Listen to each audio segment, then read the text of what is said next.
I think just to immerse themselves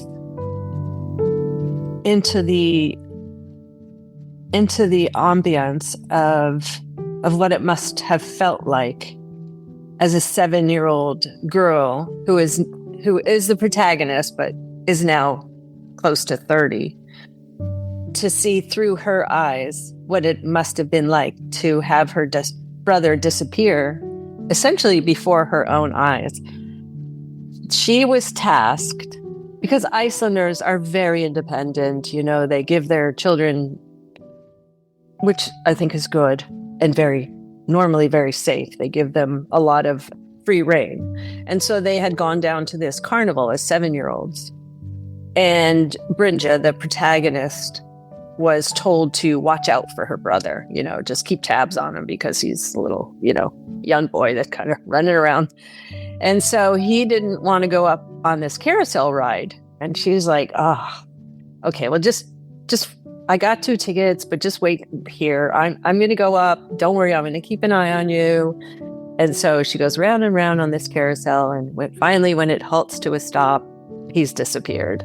And so that's sort of the setting of the novel, where it's kind of sets the stage for the trauma that she's always felt like responsible for his disappearance, and it affects the entire rest of her life. I'm not going to give you I can't give you anything else, but just try to enjoy it. Everybody, welcome back to Living the Next Chapter. I have another great author on the podcast. We're going to take a trip today. We're going to talk about DNA. We're going to talk about Iceland. We're going to talk about chess pieces.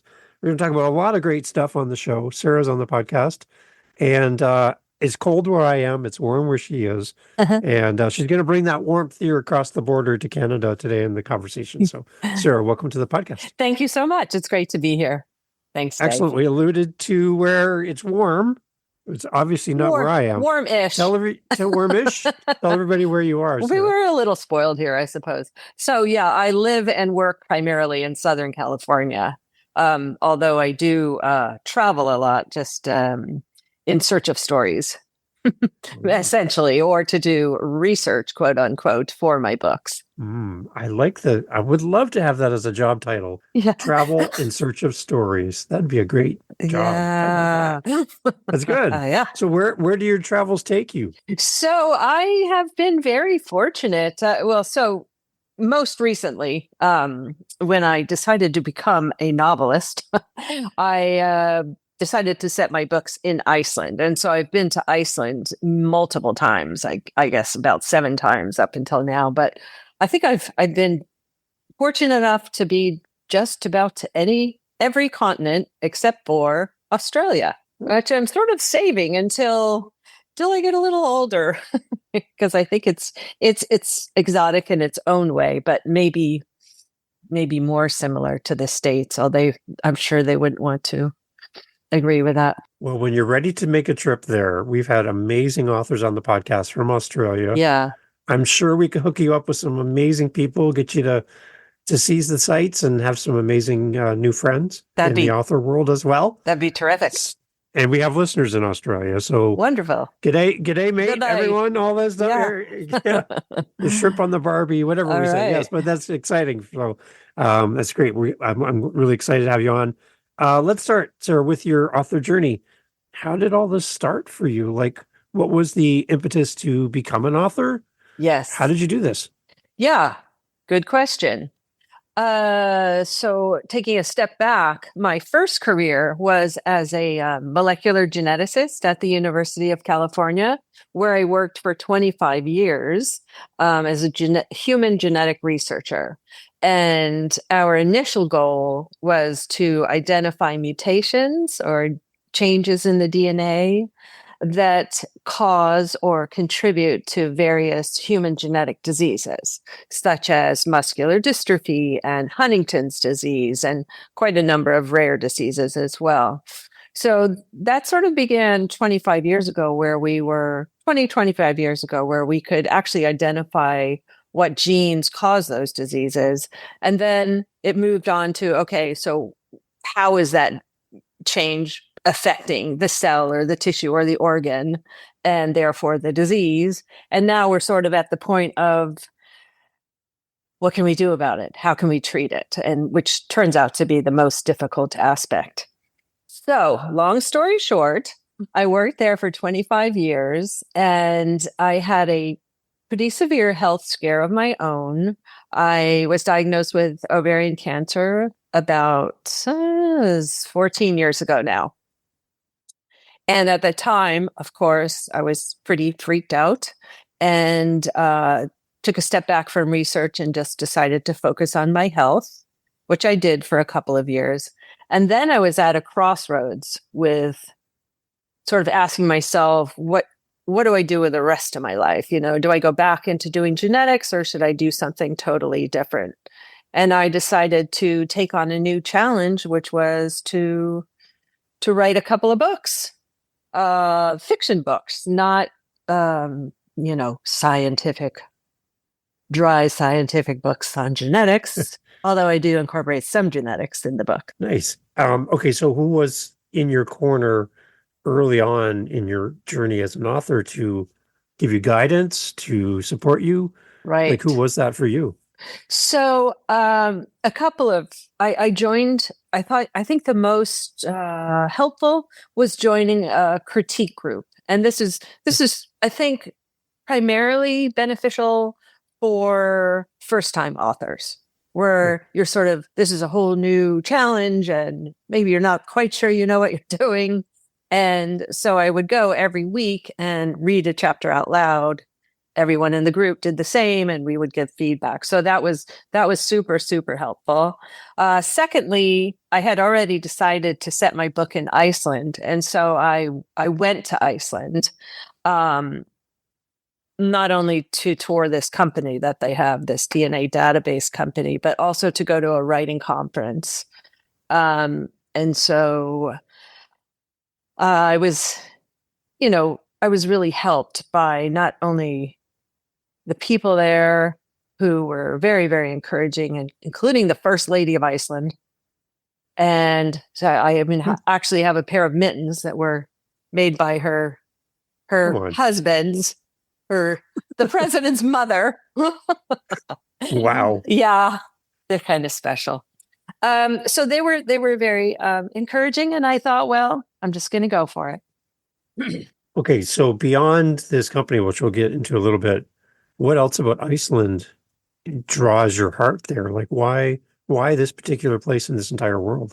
Yeah, I'm completely enamored and fascinated by Iceland. It's such a land of contrast in so many different ways. You know, it was isolated for the most part from the rest of the world for nearly 1,000 years.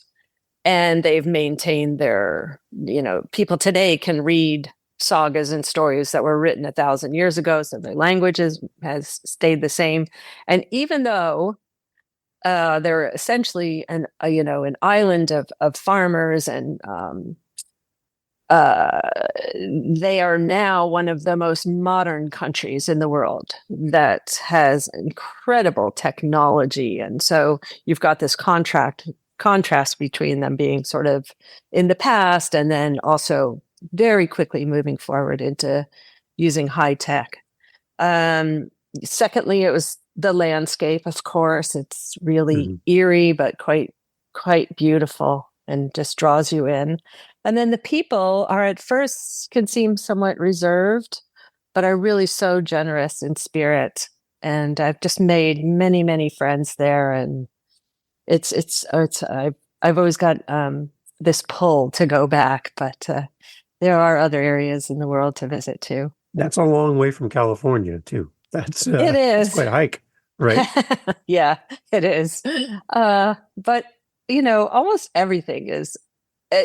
Unless you want to go to Canada or Mexico, everything is sort of far from Canada when you think about it. Anywhere in Europe or Asia or Africa, it's quite far. When was the last time you were there? Last time I was in Iceland was probably just 2 years ago. Um, lately I've just been back there, not necessarily to do research for my books because I feel like I really understand the culture now, but because we have made these wonderful friends there and just really love it. So the two books you have, we'll talk about those. Any tips for authors that are listening beyond getting into the critique groups? What about like for motivation to keep writing, to stick with it? Anything that you can suggest to an author listening to help them on their journey, maybe to avoid some pitfalls that maybe you saw and you were able to navigate around? Yeah, I mean, one of my favorite quotes is one of Eleanor Roosevelt's, and where she mentions, do something every day that scares you. And by that, I mean, okay, maybe you're stuck. Maybe you feel like you can't do it. Maybe you feel like it's just too overwhelming and intimidating to face, plotting and putting together an entire book. But take one piece at a time, even if it's a little bit scary, and just do it. And through that, I think that you'll gain a lot of self-confidence and growth and realize that, yeah, you can do it. That's a really powerful quote. Yeah. That one needs to be put on your refrigerator or by your computer or under your mirror somewhere, right? Yeah. And I don't mean, jumping out of an airplane at 15,000 feet or bungee jumping, but just sit down and write a paragraph if that's all you've got in it for the day. And, I found myself doing that. And some days it is a paragraph. And then other days, once you get into it, you just find it flows. Okay. So the two books, I'm looking at your website while we're chatting. That's why I'm kind of looking off to my left. We got Ivory Bones and Double Blind. Which is the first book that you wrote? Right. The first book is Double Blind. Okay. And that came out in 2020. So 5 years ago now. Wow. Yeah, it involves the story of a 7-year-old boy who disappears from a fjord in North Iceland. His twin sister is now older. She's 25, 27. I can't really remember. But she's a forensic geneticist that works at this DNA database company in Iceland. And part of the reason why she decided to go into a career in genetics was not only to solve, crimes that involve individuals unrelated to her, but in hopes of finding her own brother. So in this book, I do, in a very light way, hopefully a very entertaining way, utilize genetics as part of the mystery and sort of describe, bits and pieces of genetics so that the reader can understand it. And, someone that's never had, an inkling for an interest in genetics maybe can pick up somewhat of an understanding of it. All right. So Double Blind out in the world. What kind of response did you have as a first-time author releasing Double Blind? Wow, it got really, I was quite surprised and honored that it did quite well. I was an unknown debut author and it sold thousands of books. And got reviews. Of course, you can't please everyone, and don't get too discouraged by those that you can't. Yeah. But overall, I think it was fair. It was definitely well received, and I think this book is already on track to do a lot better than that. Okay, so for a reader of your book, somebody in your community, can you describe to me who you kind of envision as the ideal reader for Double Blind? For Double Blind, both of my books have bits of, they're both mystery books, but they're historical mystery books. Okay. So anyone that enjoys learning a bit through historical fiction, anyone who enjoys a mystery, these aren't like really hardcore Nordic noir gory mysteries, but there are some murders that occur. And so anyone that enjoys, Scandinavian or Nordic noir, like Stieg Larsson's The Girl with the Dragon Tattoo, those books, Henning Mankell, anyone that enjoys historical fiction of any kind and maybe doesn't really know anything about Iceland or its past. Okay. And then how much understanding do we need to know as far as a reader about genetics, DNA? Nothing. Like, is it really okay? So we don't have to like do a lot of research. No. Okay, good. Okay, no. good. That would be a real turnoff, I think. No, I put it in I think I was successful in putting it in. It's like genetics light, and it's not a huge part of the book, but it does describe this DNA database, which I find is pretty fascinating. Okay, now I want to talk about that. So Iceland has this database, and can you explain to us, like, is this like some big library of DNA? Like, yeah, I'm trying to envision this. So it is not a criminal database as many countries have, including, I would say ours, but you're Canadian. Yeah. So it is a database into which about 2/3 of Icelanders have contributed samples of their own DNA. The objective of this company is to uncover mutations that contribute to common genetic diseases, or I shouldn't even say genetic diseases, but common diseases like heart attack, like heart problems, diabetes, cancer, etc. So they have done a lot of good uncovering some of these genes that are involved in these processes and can then be, addressed with therapeutics. They even uncovered a gene that actually protects one from Alzheimer's instead of causing Alzheimer's. So a lot of these things have come to light through the database. On the other hand, it is somewhat controversial because our DNA is not our DNA alone. If I contribute my DNA to this database, that means half of my children's and half of my parents, half of my siblings' DNA is also automatically in there, and they may not want that information to be in the database. So it's controversial from that standpoint. And it's also a bit controversial in that, I know I'm maybe talking a little too much here, but no, it's good. The other bit that's somewhat controversial is that the contributors, the people that did contribute their DNA, had to sign a consent that any information gathered through the use of their DNA would not be disclosed back to them. No, that's fine, except that for certain diseases like breast cancer that's caused by BRCA1/2, this company now can identify individuals in Iceland that carry this gene, but they cannot tell them. Ooh. Yeah. So I don't know. I haven't followed up on this in the last year or so. They were working, trying to get a workaround to that because it's critical information to have, of course. So there are definitely pros and cons to this database. And so back into your career years ago, were you fully aware of what was happening in Iceland? Was that something that you would have known about and studied before ever writing books? Yes.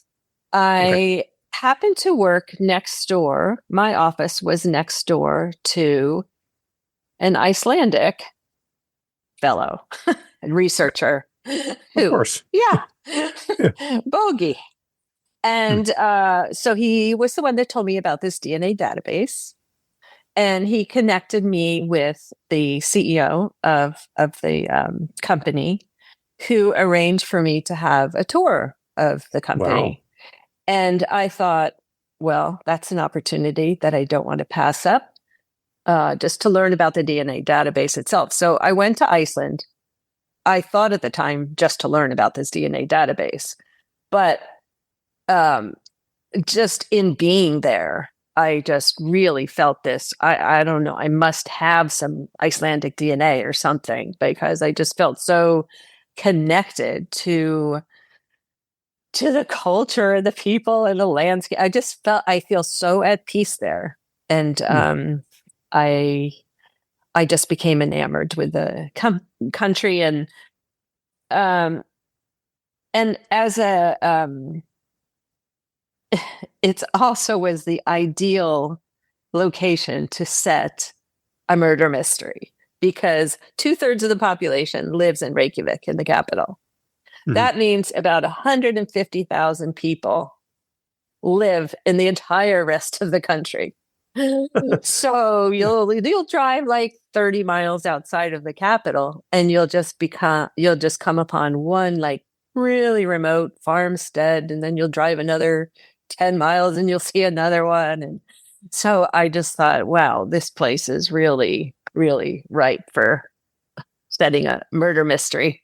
A little different than Southern California. Yeah. As far as population and density and all That's that. right. Yeah. Yeah. Wow. Yeah. Okay. So Double Blind was a good starting point for a new reader coming to you as an author. Any love letter to a reader? I'm imagining they have Double Blind, just arrived on their doorstep. They're opening the box. They're going to sit down and read it today with a cup of coffee. They're going to start their journey of reading.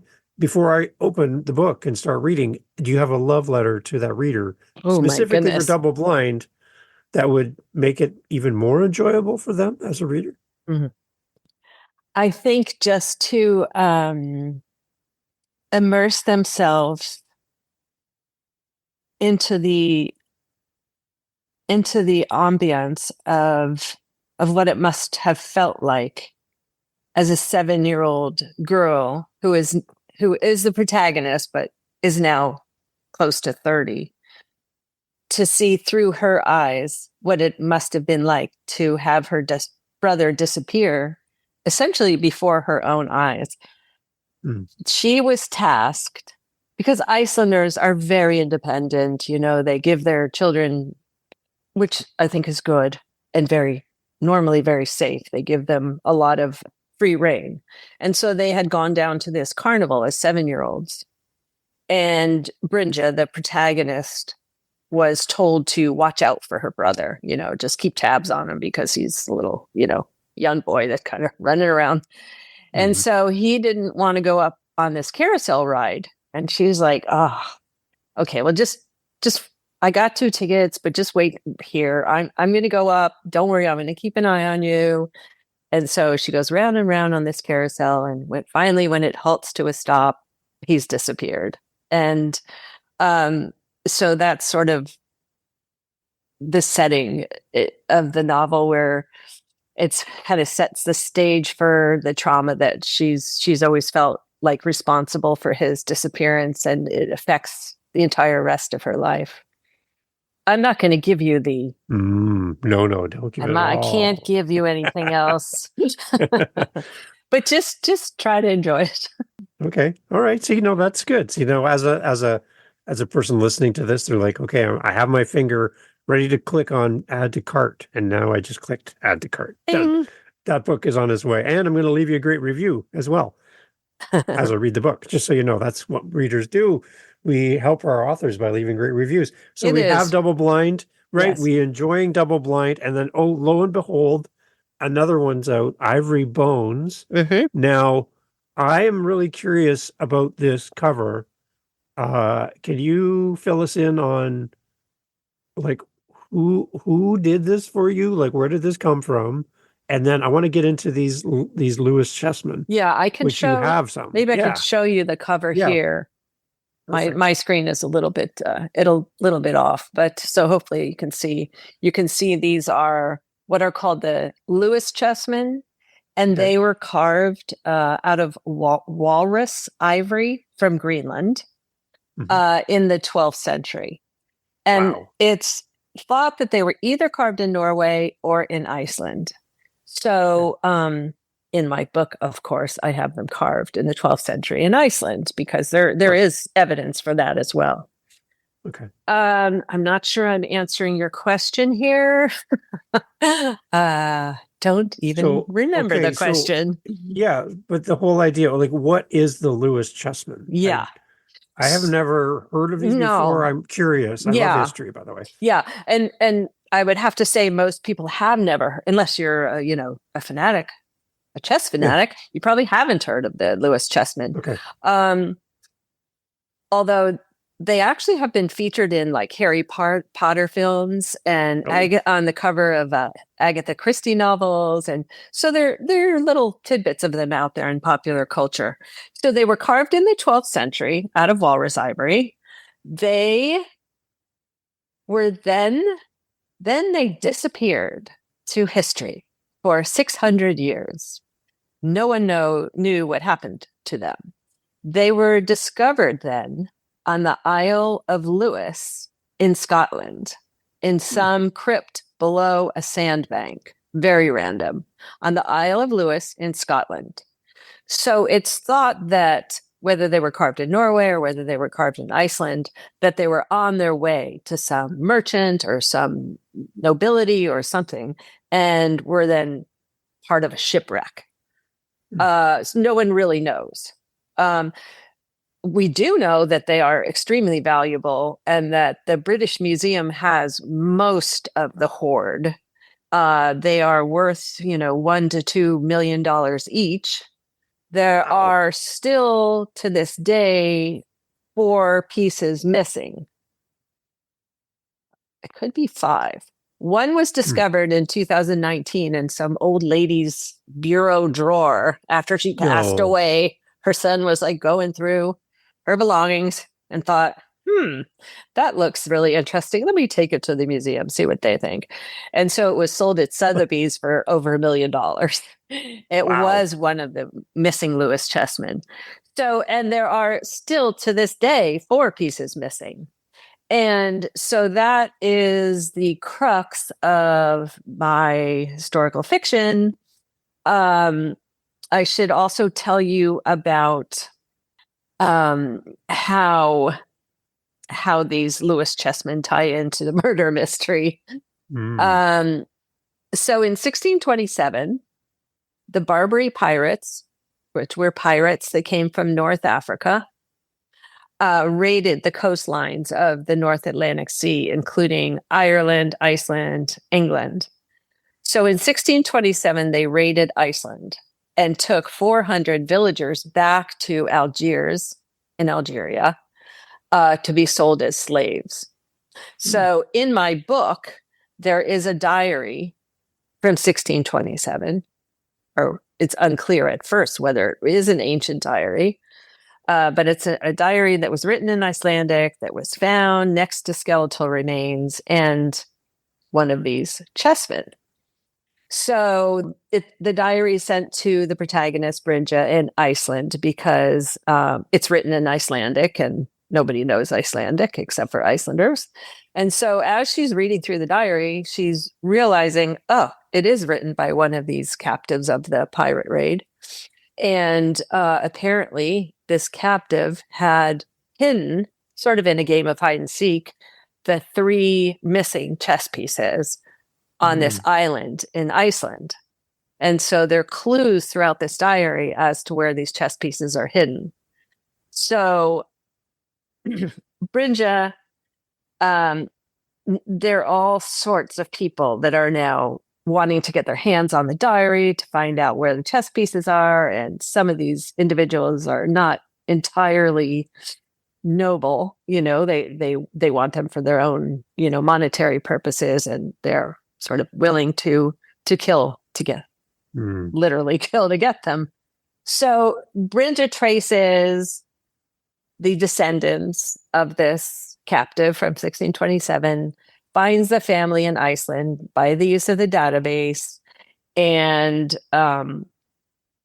she is then realizes that, that family had inherited the Lewis chess pieces. And so, I don't know, it sort of, there are lots of clues in the diary and clues from the family as to where they could be. Okay, now you did show me a couple chess pieces that you have in your possession. Now I'm wondering, if we've now found two of the missing ones that are in front of you, and you are a multi-millionaire because you have these two, right? That's correct. No, actually, the British Museum just gave them to me. No, just kidding. Yeah, of course it did. Just kidding. So these are replicas, needless to say. Let me show you a couple of them. Right. My favorites, and this is the star of the show. This is called a berserker. And these are what were used in Iceland. Berserker is an Icelandic word, and a berserker is a warrior that used hallucinogens and alcohol before they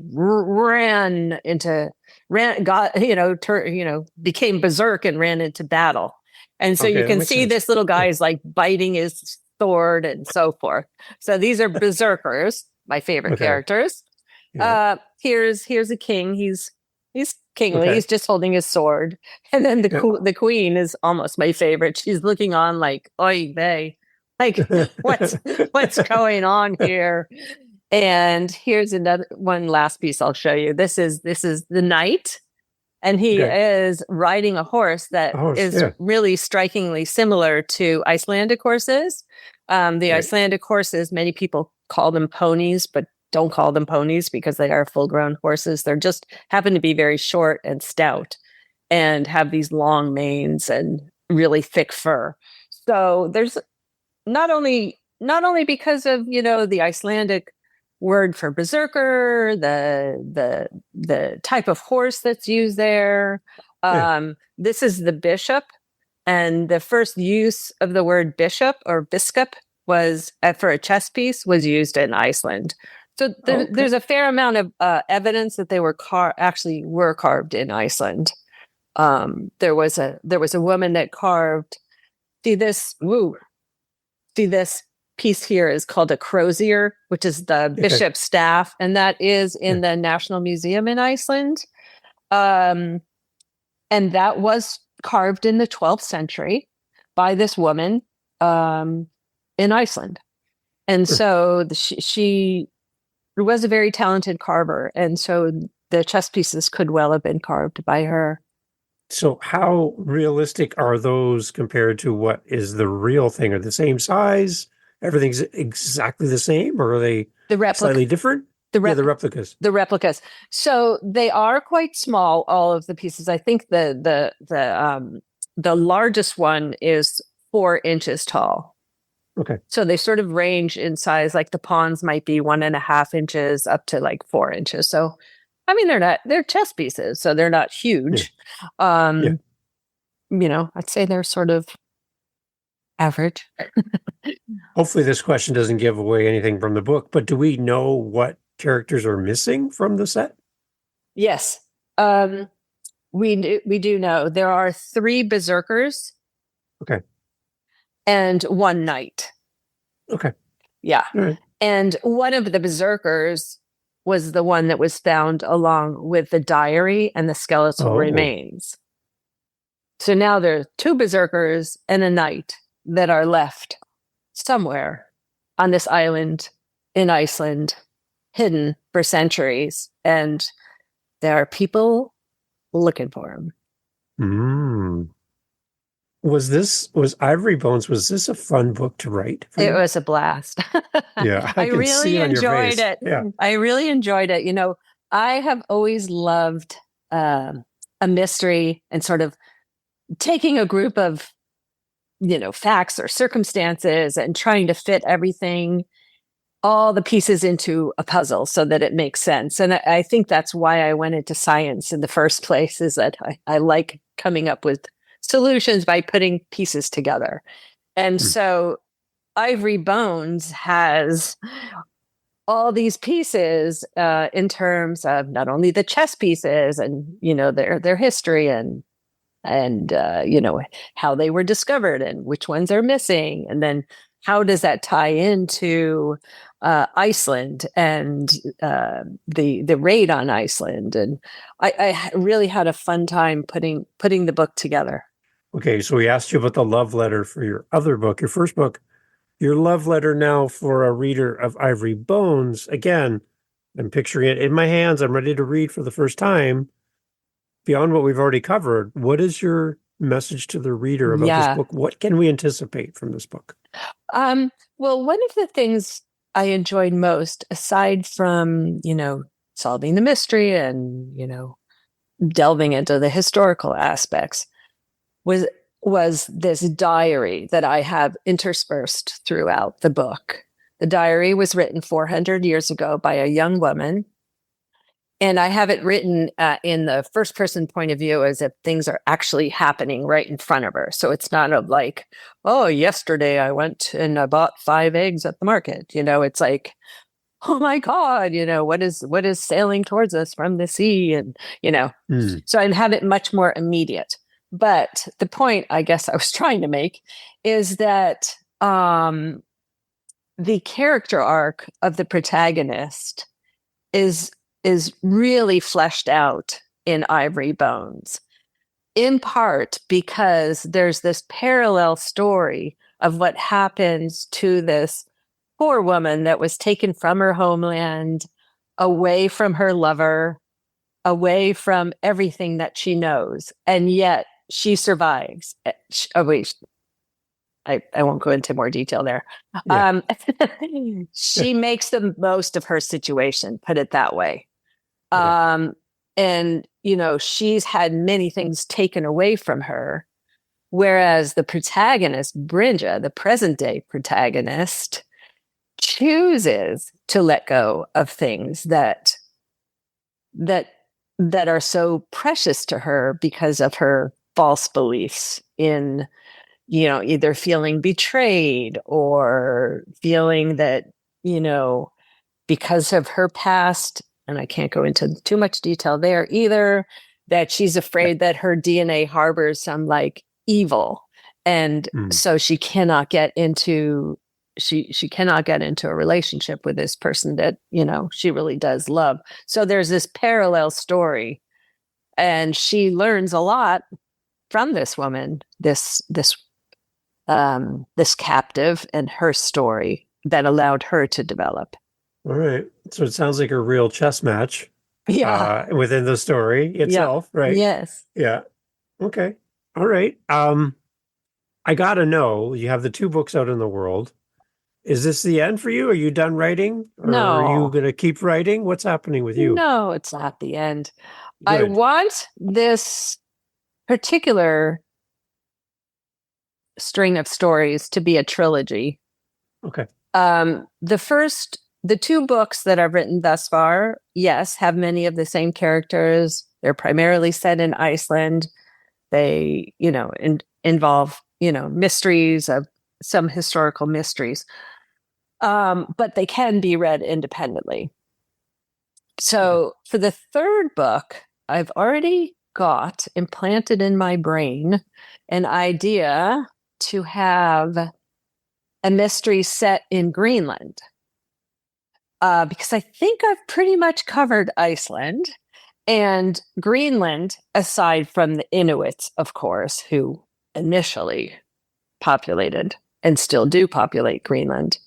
There were settlements, these Viking settlements in Greenland that were established by Icelanders that came, across the seas. Actually, Eric the Red was essentially kicked out of Iceland because of his murderous behavior, and so he moved to Iceland and started the settlement, and then he went back and was calling it Greenland to try to like entice people to say, oh yeah, let's go settle there. Sounds really nice. So it was a bit of mass marketing that worked really well, actually.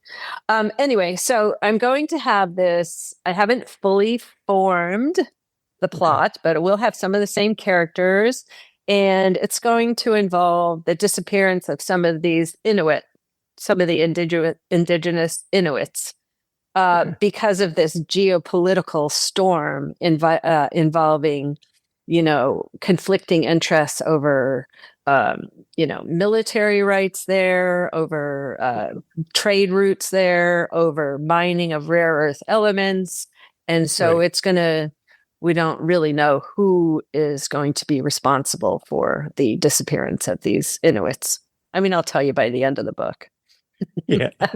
Okay. Only, All right. Well, see, that's I like that because as a reader, I'm always curious about how authors write in series and how far out they're thinking about their next project and kind of how the sausage is made kind of thing behind the yeah, scenes. Because all I see is a book on a shelf or on a website, but I don't know the story behind it, right? And yeah. kind of like, I think, how long did it take you to write the first book? Well, since that was the very first book I ever wrote, Yeah. it took a good, I can't say I wrote every day. No. Yeah. And a lot of it was going to conferences or these critique groups and so forth and so on. But it did take 4 years from Wow. conception to See. putting it out there. And then Right. this one took 2 years, I would say. And it's probably going to be true of the next one. A year. Well, a year is probably not enough because I feel it's really important to understand the culture and history of a place. If here I am as an American writing, like, how can I presume to write about Greenlandic culture if I've never even been there? From I a mean, I distance, can right? read about it, I can watch YouTubes, I can watch movies, but Yeah. I really want to go there. So I think I'm going to go there in September. Mm. Yeah, Yeah. boots on the ground, I think, is Yeah. probably the best way to approach writing from a different perspective and a different Yeah. country, Yeah. right? Yeah. I think it's important. Yes. And I- definitely will need some pretty heavy duty boots there. Yeah. I was interesting that you mentioned the difference between the naming of Iceland and Greenland, and how Greenland sounds better than Iceland as far as it's green. Hmm. That's interesting. I never actually put those two together until you mentioned Yeah. that. Yeah, that makes sense. Yeah. It's like, there's really not very much green in Greenland. No. I mean, along the coastlines, actually, there used to be, back in like a millennium ago. Yeah. It was warmer, but then the little ice age hit and really got just covered in ice. And now I think there are only 50,000 Greenlanders Hmm. that live there. Wow. Yeah. Wow. So Okay. it's harsh. Well, take us through your website, Sarah, as well. I have it up while we're chatting, I mentioned, but I love the website. There's so many things happening on the website. I'm like, my eyes are going everywhere. I love it. But take us to your website where we can find more information about your two books. The future book will also be there eventually, I believe. Yes. But tell us what else we can see on your website as well. Okay, well, I do have descriptions of the first two books, which I suppose we did just cover those fairly substantially. I also have incorporated a lot of blogs about just sort of like background things of interest that I found along the way that I didn't necessarily feel I needed to put into the book itself. And then I have information on traveling to Iceland. If you want to take a 7-day, a 10-day, or a 14-day trip, what are some sort of highlights that I personally would recommend? Because many people Nice. just go to Reykjavik and there's so much more to see. The website itself is my full name, which I'm going to spell for you because it can be misspelled pretty easy. It's SaraWinokur.com. Okay. So it's essentially my name.com. Okay. Yeah, we'll have a link for that in the show notes as well. Yeah, I love the photos and everything when I look at, Iceland in 7 days, Iceland in 10 days for your blogs. There's some beautiful photography here as well, which is outstanding. So yeah, if you're ever thinking about taking a trip to that part of the world, and we do have listeners in that part of the world as well, Sarah. Yeah. So, which is Hello. interesting. Hello. Hello. So we have the mitts, we have the pieces, we have it all. So this is amazing. Yeah. So Sarah, let's leave off with an encouragement for a new author looking to tell their story, whether it's historical fiction or a travel-based book like you have done. Any words of wisdom we can leave with a new author to encourage them in their journey? Yeah, I mean, it's been said many times that everybody has a story. And it's true that everybody has a story. But personally, I think you need to write about something that really interests you and that you want to learn more about as you're writing. Maybe you learn more about yourself if you're writing a memoir, or your family, or, as in my case, in historical fiction, or maybe you want to learn more about politics or whatever. Write something that you want to learn more about as well. Not just reiterate what you already know. So that would be one main thing I would say. Okay. I love it. Yeah. I like the idea that the best teachers in life are the best students, because they're learning, they're growing, right? They're becoming better all the time. Yeah. That's a good one. That's a good one. We like that one? Yeah. That's approved. Can I use approved. that one? You can have it. It's Okay, yours. It's all yours. Excellent. Sarah, thank you for being here, Sarah. I love it. Everyone, all the information for Sarah will be in the show notes as always. And like I say all the time for our authors, as you read their books, as you buy their books, wherever you buy them, online or in person, leave a great review. Tell people why you love these books so much, because it does help other people to connect with the author, connect with the book. And we like to scroll to the bottom and see reviews, because we're making a purchase decision. We're trying to figure, is this the right book for me or my loved one? So your reviews, make sure they're better. They're more detailed than just great book, great author. Like, get into why you love this book so much, because you could really help Sarah sell more books, reach a larger audience, and continue to encourage her to keep writing. So that's my ask of you as a listener, as a reader. Please leave a detailed review every time you buy a book. I think it's really important to everybody. Yes. But Sarah, thank you so much for being part of the show. Well, and thank you for having me on. Having you back. Yeah. Come back. Book 3 in the future. Yeah. We'll just keep a seat for you here. Come back and give us an update in the future as well. It's been a lot of fun. I really enjoyed talking with you. Excellent. And to everyone listening in Iceland, hello from Sarah and from Dave. And talk. There you go. Talk for your wonderful country. I wish I was one of you. Sarah's on her way back to you soon. Sarah, thank you so much for being here. Okay. Thank you.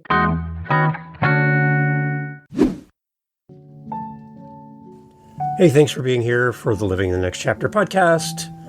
So glad to have you as part of our family of listeners. There's a seat for you just here on Living the Next Chapter, and I'm so happy that you have listened to all the way to the end. Wow, you are now my new bestie. I want to let you know that I host 7 other podcasts on top of Living the Next Chapter. Yep, 8 total. One of them is called the How To Podcast series. If you are thinking, you know what, Dave, this podcast thing seems like a lot of fun. Well, I'll give you a secret. It is. It's a great, amazing, fun time where you can get to meet great people, get your word out there, promote your book, promote what your coaching program, whatever you're doing. Podcasting is great. And if you want to learn how to do this, what you're hearing right now, head over to howtopodcast.ca and look up the How to Podcast series on YouTube, whatever app you're listening on. You'll find me there. And I'd love for you to come listen to how to do this. And if you're interested and have questions on how to podcast, reach out to me at howtopodcast.ca. Thank you for listening. Talk soon.